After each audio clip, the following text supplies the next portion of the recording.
This is Just a Thought, a podcast for parents ready to change their mind and change their lives. This podcast is packed full of the one thing that will change your life, your parenting, and your relationships. Don't believe me? It's Just a Thought. I'm your host, Christina Stead, and this is episode 4, One Up Life. A few months ago, I observed I was having issues with rage. I was getting very angry often. The things I was getting angry about didn't seem like they were worthy of the intense feelings I was feeling. After I took some classes and had some discussion with my therapist / life coach, Angel, we found that I was dealing with negative feelings about myself, including guilt, shame, and self-loathing. And Angel asked me what were some things I liked to do by myself that brought me joy. She laughed when I said that I enjoyed going to the bathroom when I need to by myself. I explained to her that I had never been very good at listening to my body, and I never seemed to have time to go to the bathroom. I felt like it was a pain for me to stop what I was doing and take time to be one with nature. Once I became a mom, it was even harder. I also told her that one thing my husband has taught me that has been helpful to me over the years is the phrase, "There's always time to go to the bathroom." Despite him always saying that to me, I still didn't really believe that there was time for that. Ain't got no time for that. So we decided, Angel and I, that it would be helpful to make a list of 10 things I enjoy doing and work on doing at least one of those things every day, along with daily meditation and continuing to work on listening to my body more. After our appointment, I got anxiety, and I felt this deep sense of dread because I was thinking, oh man, now I'm supposed to do things I like. Because the trouble is, if I don't do the things that I like, then not only am I not doing things that I like, but I'm failing to do my assignment too. So then I feel like a failure. And so these thoughts were just making me feel terrible. And I just felt like I had failed before I even started. And I was thinking things like, I'm so bad at this. I've never been good at taking care of myself. How do I know if I'm doing it right? A big part of my problem was I really didn't even have a good grasp on what self-care was. I wondered, did going to the bathroom when I needed to, did that count as self-care? Is self-care just about stuff I need to buy, like gym memberships and pedicures? So, for the sake of those who might think like me, I want to share what I've learned about self-care and a new way that I look at it. About a week after I received my self-care assignment, I was really struggling with it. I had a life-changing experience. I was sitting in a class at a yoga retreat, and the instructor was discussing self-care. Our instructor put it simply, self-care is anything you do to meet your own needs and care for yourself. She explained that self-care looked different for her at different points in her life. For a while, she felt like it would be healthy for her body to avoid meat and eat a vegan diet, so she did, and it felt really good. But after a while, she found herself thinking about steak a lot, so she ate it, she ate some meat, and she felt healthy. She realized that her body needed different things at different times, and it was her job to fulfill these needs. At one point in time, she was training for a marathon, and she felt excited and motivated, but then her little girl got sick, and she felt that it would be best to stay home for a couple days, postpone her training, and take care of her little girl. Because fulfilling her responsibilities and her relationships with her loved ones are a need she wants to meet too. But then she got sick, and at first she felt like she had just failed. Like, marathon's over, man. She thought, now I'm behind on my marathon training. But then she realized that caring for herself while she was sick until she became well again was just part of her training. She was still preparing her body for the marathon by healing so she could do her best. When she was well again, she continued on with more intense marathon training, feeling positive and motivated that she was caring for herself through all her experiences. Her perspective and thoughts were so helpful to me. This instructor made it very clear during this class that this class was for us. She invited us to make sure we felt comfortable and at any point to honor the messages from our bodies, to change the seating position we were in, lay on a blanket, kneel down, squat, stand, whatever we needed to do to find comfort. She also suggested if we felt the urge to go to the bathroom to honor it and just go. If we needed water, get a drink. And this is where my aha moment came. I realized that anyone who is living and functioning is practicing self-care on some level. There's always room, obviously, for us to improve and to love ourselves on a new level. But in order to stay alive, one must practice self-care to some degree. To live, we have to sleep, drink water, eat. And if we stop doing those things, we die. On the opposite side of the spectrum, if we learn what our bodies are trying to tell each of us personally, we can care for ourselves in healthy and compassionate ways. So there's a spectrum here, right? On one side of the spectrum, there's the part where if we don't take care of ourselves, we die. And then there's another side of the spectrum where we actually listen to our bodies and our bodies tell us what they need. And we take responsibility and we care for ourselves in healthy and compassionate ways, not just physically, but mentally, emotionally, spiritually, and socially. And then we start to really live. Self-care is a continual, never-ending process. It's not something that you have to plan for the weekend, although bigger self-care acts can certainly be planned. Massages, bike rides, bubble baths, they're all part of the self-care we practice, but they aren't a one-time thing. We can always improve and benefit more from self-care if we choose to. So the biggest takeaway for me is the idea that self-care or self-love is the act of responding to my own personal wants and needs and fulfilling those needs to the best of my ability.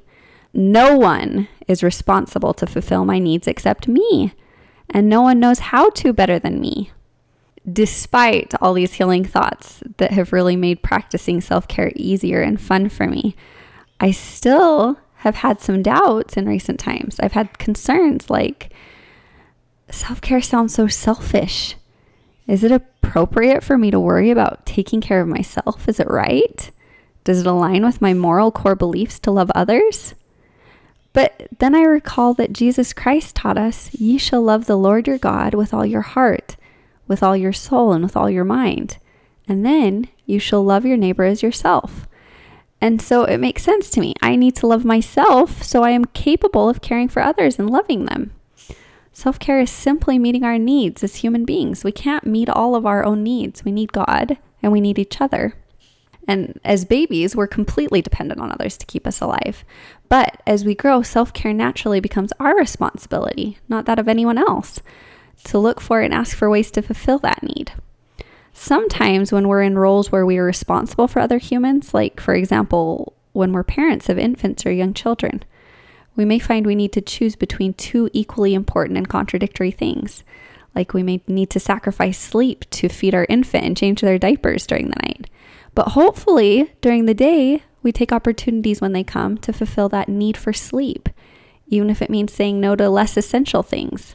When I had babies, I felt a lot of turmoil because we still needed clothes, we still needed clean dishes, and I just didn't know where to set the priority.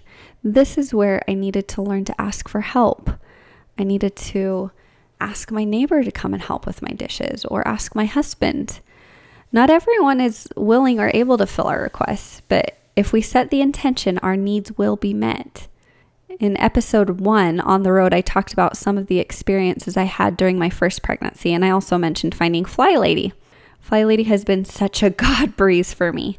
She has been such a positive impact for good in my life, so I absolutely have to spend a little more time talking about some things she's taught me today. So when I hit rock bottom during my pregnancy, I had to change my core belief that my worth is determined by what I do or don't do, or I would die. I wish I wasn't exaggerating, but I literally could not live with myself during this time and continue to hold on to that belief. My belief that life is precious trumped, thankfully. So I looked for an alternative belief, and I realized that we all have value and worth no matter what. The decisions we make, the things we do or don't do affect our results, but they do not affect our worth. We are always loved by God, and we have divine worth.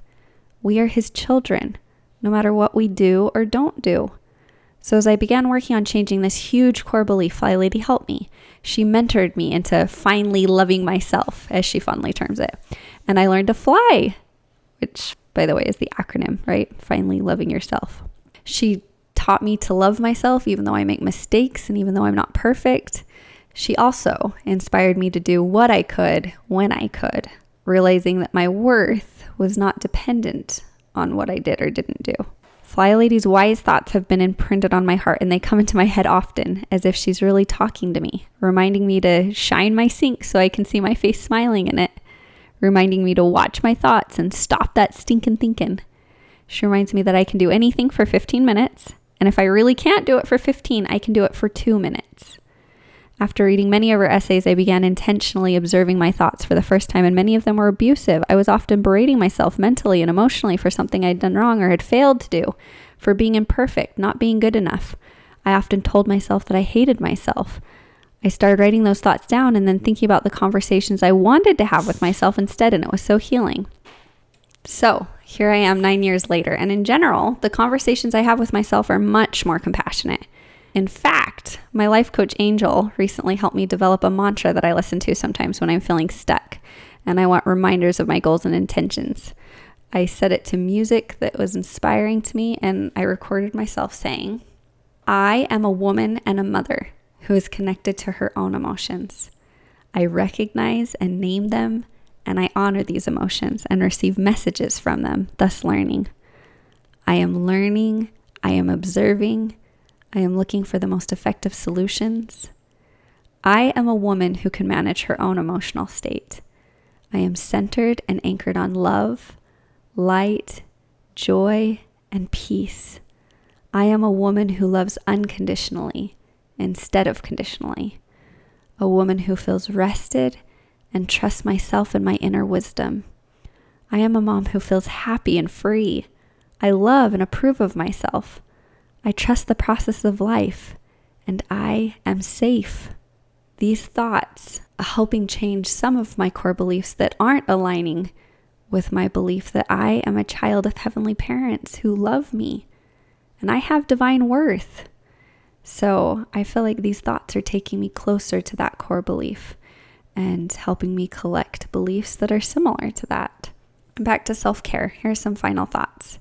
If you want to one-up your life and start to live instead of survive, here's the secret. Choose to. Choose how you will or will not care for your own needs. If you are waiting for someone else to give you permission to fulfill a need or desire you have, it is a long and dangerous wait. Take initiative in your life. Work to fill your own bucket. Notice what matters to you and follow through. So here's a little hint. I can generally pinpoint where I might need a little love when I start to feel resentful.